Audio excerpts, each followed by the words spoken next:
The sun had only begun to push itself over the horizon, painting the quiet city of Ridgewood in orange and gold. Morning fog hung low over the empty roads, swirling like ghostly rivers around the tires of Officer Ryan Hale's patrol SUV. Most days, the early shift was predictable. Routine patrols, speeders desperate to get to work on time, the occasional lost driver. But today felt different. The air carried a strange weight, as if the world was holding its breath. In the passenger seat sat Rex, Ridgewood's most decorated K-9 officer. A powerful German shepherd with deep brown eyes, thick fur, and a proud posture that always made people look twice. To the world, he was just a dog. To Ryan, he was a partner, a hero, a friend, and sometimes the smartest cop in the car. Rex stared out the window, ears twitching, alert as always. He sensed everything, every sound, every shift of energy in the environment. Ryan tapped the steering wheel, glanced at him, and chuckled. "You're tense, buddy. It's too early to be this serious." Rex gave a single sharp bark as if saying, "Stay ready." Ryan smiled. All right. You win." They drove along the old industrial district highway, train tracks running parallel to the road. Long freight trains occasionally passed by, rattling the earth under them. But today, the tracks were silent. Too silent. Rex lifted his head. His ears pricked forward sharply. "What is it?" Ryan asked. Rex stared straight ahead, then at the tracks, then back to Ryan. Before Ryan could process the strange behavior, the radio exploded with frantic noise. All units respond. We have an emergency on Railway Line 7. Repeat. Emergency on Railway Line 7. Ryan grabbed the radio. This is Unit 12. What's the situation? The dispatcher's voice trembled. Runaway passenger train. Brakes unresponsive. Engineer unconscious. 120 civilians on board. Ryan froze. Rex growled. The dispatcher continued. The train is gaining speed heading northbound. The last checkpoint shows a malfunction in the braking system. Officers closest to the tracks must attempt interception. Ryan looked out the window. The tracks were less than 50 meters away. Unit 12 responding now, he said, flooring the accelerator. The patrol SUV roared to life. Rex braced himself, eyes locked forward. The peaceful morning was gone. The mission had begun. The SUV tore down the road, weaving through early morning traffic. The tracks stayed beside them, hidden behind trees and industrial buildings. Then, faintly at first, Ryan heard it. A deep, thunderous rumble. He rolled down the window. Rex leaned his head out, listening. The rumble grew louder. The rails began to shake. "Dear God," Ryan whispered. The runaway train came into view. 20 cars long. Smoke pouring from the engine. Sparks flying underneath. It was moving far faster than a passenger train ever should. And inside that metal beast were families. Workers. Children on their way to school. People starting their day with coffee and normalcy, never imagining danger. Rex let out a sharp, urgent bark. Ryan nodded. "I know. We have to catch up." He switched the sirens on. The SUV surged forward. Grass and gravel spit out behind the tires as Ryan kept the cruiser dangerously close to the tracks. He radioed again. "Dispatch, what's the estimated impact zone?" A long pause. "There is a collapsed section of track on Hawthorne Bridge. If the train reaches it, it will derail." Ryan's heart stopped. Hawthorne Bridge was still under repair. A storm last year destroyed part of it. Construction workers had left a massive gap on the tracks. "How long until it gets there?" Ryan asked, voice tight. "At current speed, less than 10 minutes. Rex barked loudly, almost urgently. "I know." Ryan snapped, not at Rex, but at the horrible truth. They didn't have time. No SWAT. No rail maintenance crews. No emergency teams. It was just them, a man and his dog. The cruiser pulled closer to the train. Ryan lowered the window and stuck his head out, wind slamming into his face. He scanned the side of the train desperately. Doors locked. No safe opening. No platform nearby. Getting onto the train was nearly impossible. Rex growled again, pacing anxiously inside the SUV. "Hold on, buddy," Ryan said. He spotted something. The last train car had a small maintenance ladder running up the back. But the gap between the moving SUV and the moving train was suicide. "It's too dangerous," he whispered. Rex barked sharply, one bark. Loud. Demanding. Ryan looked at him. "You want to go?" Rex held his gaze, steady, certain, fearless. Ryan's throat tightened. Rex, if you missed that jump. Rex didn't blink. The message was clear. He understood the danger. He accepted it. He was ready. Ryan slowed the SUV just enough to align with the last car. The gap wasn't large, but at 60 miles per hour, even a few inches meant life or death. Ryan's hands shook. He rolled down the passenger door window. Wind blasted inside. He lowered the automatic door lock. The door clicked open slightly from the air pressure. Rex placed one paw on the edge of the seat. Rex, Ryan whispered, voice breaking. Please, don't die. Rex looked at him with the same look he always gave before a dangerous mission. Trust me. And he jumped. Time slowed. Rex flew through the air, fur rippling, ears back, teeth clenched. Ryan's heart stopped beating. The world fell silent for one breath. Then, thump. Rex landed on the metal steps of the last train car. His claws scraped, fighting for grip. He slid. Ryan screamed, REX. At the last second, Rex's paw caught the rail. He pulled himself up. He was on the train. Ryan gasped for breath, slamming the steering wheel in relief. Good boy. Good boy. Rex didn't look back. His mission wasn't over. The train roared forward, wind blasting against him. But Rex was ready, and he began running, car to car, toward the locomotive, toward the unconscious engineer, toward the failing brakes, toward the hundreds of innocent lives depending on him. The real battle was only beginning. The wind hammered against Rex as he sprinted across the roof of the train car. Metal clanged beneath his paws with every step. The runaway train shook violently, jerking left and right as it sped down the track like a wild animal fighting its own weight. The sun had risen fully now, casting harsh orange light across the landscape. The fields and treelines blurred together, flashing past at dizzying speed. Rex lowered his head and pushed forward, his muscles burning with effort. He had chased criminals, tracked missing people, leapt fences, swam rivers, but nothing had ever prepared him for this. This was different. This was enormous. This was life or death. The sound of the engine roared like a monster waiting ahead. Passengers inside the train cars pointed upward, shouting at the sight of a police K-9 running across the roof. Some screamed in panic. Some cried, believing help had finally arrived. Some pressed their hands to the windows and prayed. Inside the cars, chaos filled the aisles. Bags tumbled from overhead racks. Children clung to their parents, frightened by the violent shaking. Coffee spilled. Laptops slid. People braced themselves against seats. One elderly man saw Rex through the window and whispered, "That dog. He's trying to save us." Rex didn't hear the voices, but he felt the weight of those lives pulling him forward. The train curved sharply to the left. Rex crouched low, claws digging into the metal roof as the wind nearly threw him off the side. Below, Ryan kept the patrol SUV as close to the tracks as possible. Dirt and gravel flew behind him as he maneuvered the vehicle with white-knuckled determination. He could barely keep up with the train's speed. Rex slipped slightly on a patch of dew. His body leaned dangerously close to the edge. One wrong move, and he would tumble into the gravel at 60 miles per hour. No, not like this, Ryan whispered from the SUV, watching helplessly. Rex regained his footing. He shook the fear off. He kept running. Ryan pressed the radio. "Dispatch, do you have any updates?"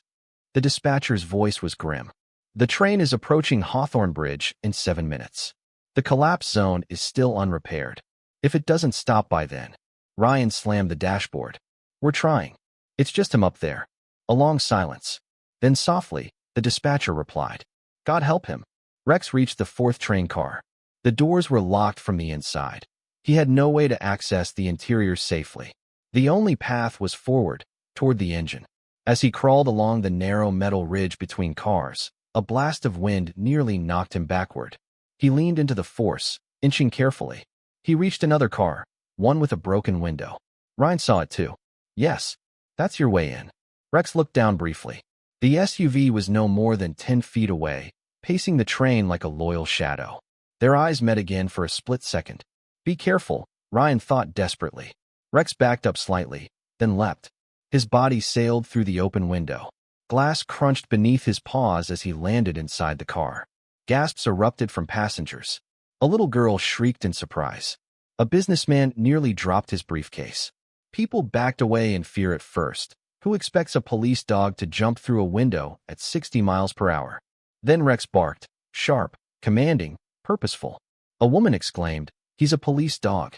Let him through." Passengers created a path, pushing aside. Rex sprinted down the aisle, weaving between terrified civilians. Some reached out to touch him, for reassurance, for hope. Rex didn't slow down. He had no time. The lives of every person on board hung by a thread. He reached the front of the car and found the internal connecting door. It was locked.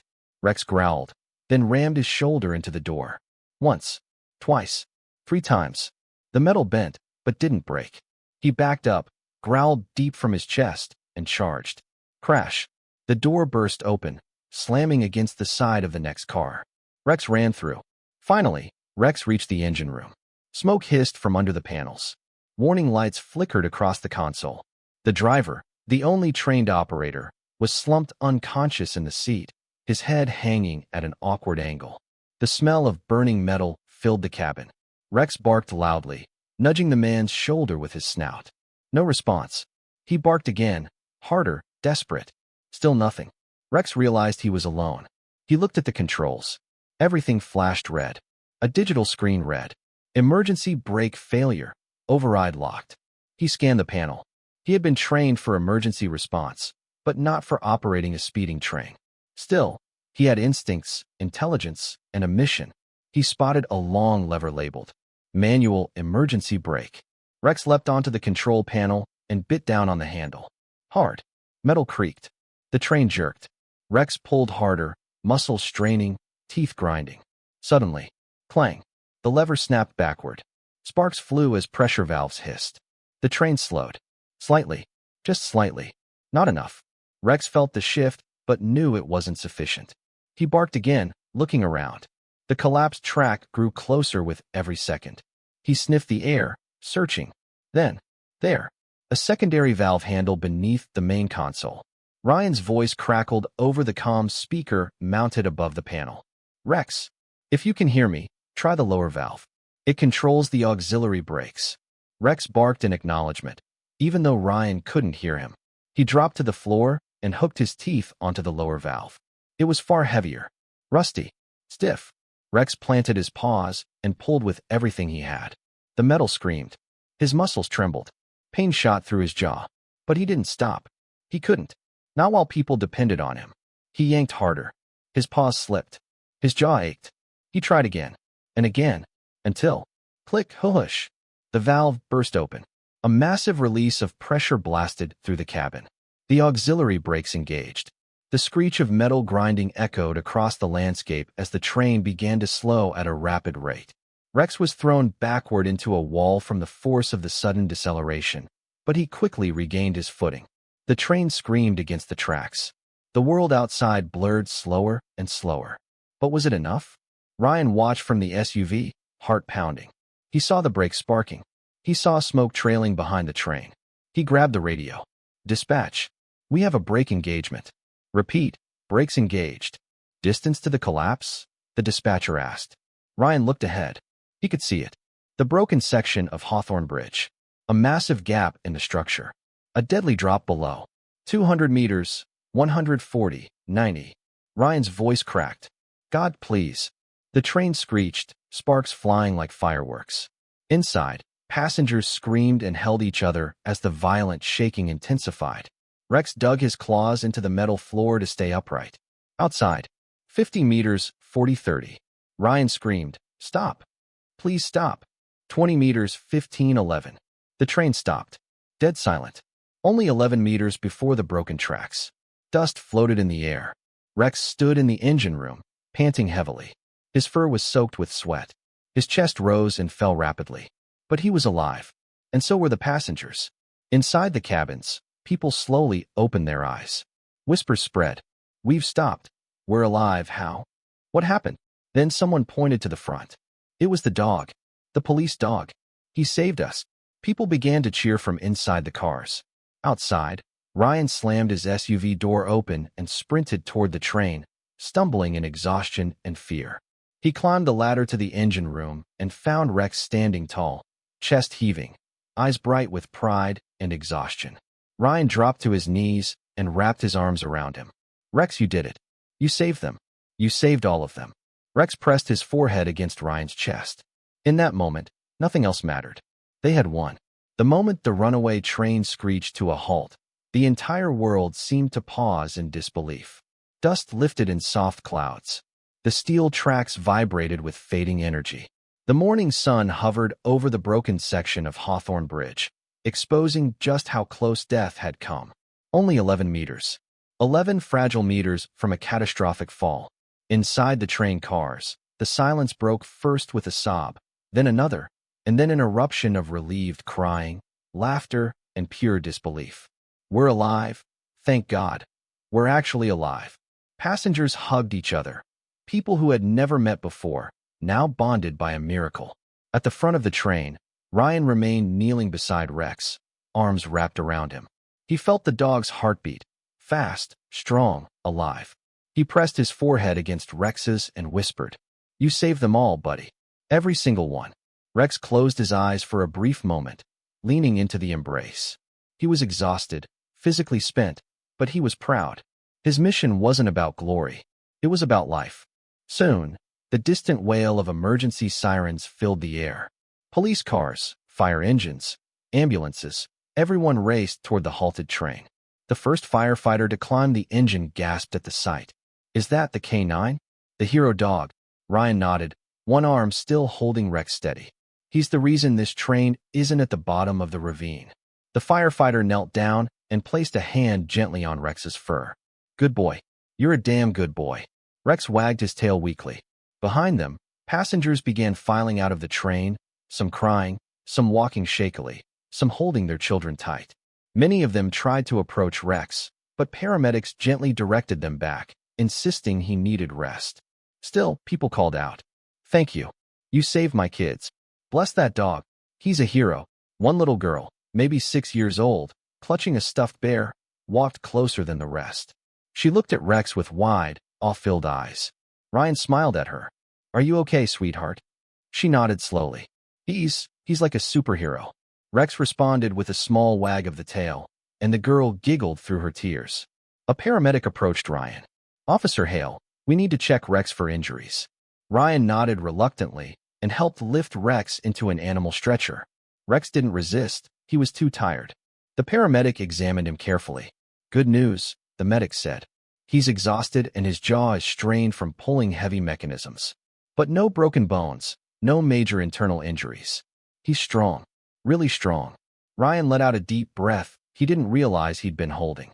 Another paramedic approached. "Officer, we need a statement soon. The press will be here any moment." Ryan looked up sharply. "The press?" The paramedic blinked. Yes. The whole city is already buzzing. A police K9 single-handedly saved a train of passengers. It's all over the emergency broadcast channels." Ryan sighed, rubbing his forehead. "Rex will hate the cameras." Rex let out a low, tired groan, as if agreeing. 20 minutes later, helicopters hovered above. News vans parked in chaotic rows near the blocked road. Reporters rushed with microphones in hand, camera crews trailing behind. "Officer Hale, is it true that your K9 stopped the train? How did the dog enter the locomotive? Was this planned training or instinct? Is the dog injured? Can we get footage of the hero dog?" Ryan held up both hands. "Please, Rex needs rest." Questions later. People almost died today, but reporters kept pushing. Rex, lying on a soft medic blanket, lifted his head and stared. He didn't seem scared, just overwhelmed by all the attention. One reporter knelt and spoke gently. "Rex, can you look this way?" Rex blinked slowly, then turned away, burying his nose into Ryan's leg. Ryan chuckled. He's camera shy, or he just prefers action over interviews. News helicopters broadcast live footage over the whole country. For the next several hours, the world watched the aftermath of a miracle. Passengers reunited with family and friends who had rushed to the scene. People hugged each other tightly. Some knelt down near Rex to whisper, "Thank you," even if he barely moved. A teenage boy approached Ryan. "Sir? I just wanted to say thank you. My mom was on that train." Rex lifted his head again, sensing gratitude. The boy reached out hesitantly, and Rex gently touched his nose to the boy's hand. It was a moment that melted everyone around them. A firefighter nearby muttered, I've seen a lot in my career, but I've never seen courage like this. A black SUV rolled up. The Ridgewood police chief stepped out, an imposing figure with a stern jaw and silver hair. He walked straight toward Ryan and Rex. "You two caused quite the storm today," he said. Ryan stood and saluted. "Sir." The chief knelt in front of Rex. "I heard you saved over 100 lives today, officer." Rex blinked, ears perked. The chief continued, voice cracking slightly. "Good work, boy. Damn good work." He placed a gentle hand on Rex's head before standing again. "Officer Hale," he said, facing Ryan. "Prepare for a lot of paperwork and a lot of praise. The mayor wants a full report, and the governor called me personally." Ryan blinked. "The governor?" The chief nodded. "You and Rex are going viral. The entire country is watching. They're calling him the Miracle K9 of Ridgewood." Ryan looked down at Rex. Rex yawned dramatically. "Doesn't look like he cares about fame," Ryan said. The chief chuckled. "Heroes rarely do." Hours passed. Finally, Ryan drove Rex back to the K9 station. Rex lay in the back seat on a soft blanket, eyes half closed. The station was quieter than usual. Most officers were still managing the aftermath of the train crisis. Ryan carried Rex inside and placed him gently on his favorite dog bed. Rex curled up slowly, exhausted to the core. Ryan stroked his fur. "You saved more people today than most officers do in their entire careers." Rex nudged Ryan's hand with his nose. Ryan smiled. "Get some rest, hero." Rex closed his eyes, drifting into deep sleep. By the next morning, the entire city was buzzing. Newspapers printed headlines like, "Hero K9 saves 120 passengers. Brave dog stops runaway train." The courage of Rex, the police legend. TV news replayed the story repeatedly. The chase, the jump, the entry through the broken window, the manual brake pull, the miracle stop. People couldn't believe a dog had done all that. Schools taught kids about Rex's bravery. Artists drew pictures. Children wrote letters. A bakery even created Rex Hero cookies. Rex slept through most of the attention, snoring loudly. 3 days later, Ryan received an official order. Officer Rex is to be awarded the Golden Paw Medal for exceptional bravery. The ceremony was held at Ridgewood Civic Hall. Hundreds gathered. Police officers in crisp uniforms filled the seats. Families of the rescued passengers attended with flowers and posters. Rex walked on stage beside Ryan, wearing a small polished badge on his collar. The mayor stepped to the microphone. "Ladies and gentlemen, today we honor a hero unlike any other." The audience erupted in applause. The mayor continued. "When all hope was lost, when time was running out, when a catastrophe seemed inevitable, one brave soul leaped into danger without hesitation." He paused. "And that hero was a dog." People laughed, then immediately applauded again. Rex sat proudly, chest out, ears alert, tail wagging softly. The mayor lifted a velvet box and removed the Golden Paw Medal, a beautifully crafted bronze medal shaped like a dog paw. "Officer Rex," the mayor said, voice emotional, "you saved 120 lives. On behalf of our city, our state, and every person you protected, thank you." He placed the medal around Rex's neck. The crowd gave a standing ovation. Children cheered. Adults wiped away tears. Ryan felt his chest tighten with pride. Rex tilted his head for a moment, then barked once. Loud, strong, proud. The entire room laughed and clapped. That single bark said more than words ever could. After the ceremony, Ryan took Rex for a quiet walk through a nearby park. The sunset painted the sky in warm pinks and golds. The world was peaceful again. Rex trotted beside Ryan, newly energized after days of rest. "You changed everything, you know," Ryan said softly. "You showed the world what courage looks like." Rex nudged Ryan's leg, tail gently wagging. "You're not just my partner," Ryan said. "You're my family." They walked together through the calm evening. Birds chirped. Leaves rustled. The earth seemed grateful. As they reached the top of a small hill, Ryan sat on the grass. Rex lay down beside him, resting his head on Ryan's lap. The sun dipped lower, glowing warmly against Rex's metal. Ryan whispered, "You're a hero, Rex. But to me, you always were." Rex closed his eyes, and the world finally rested.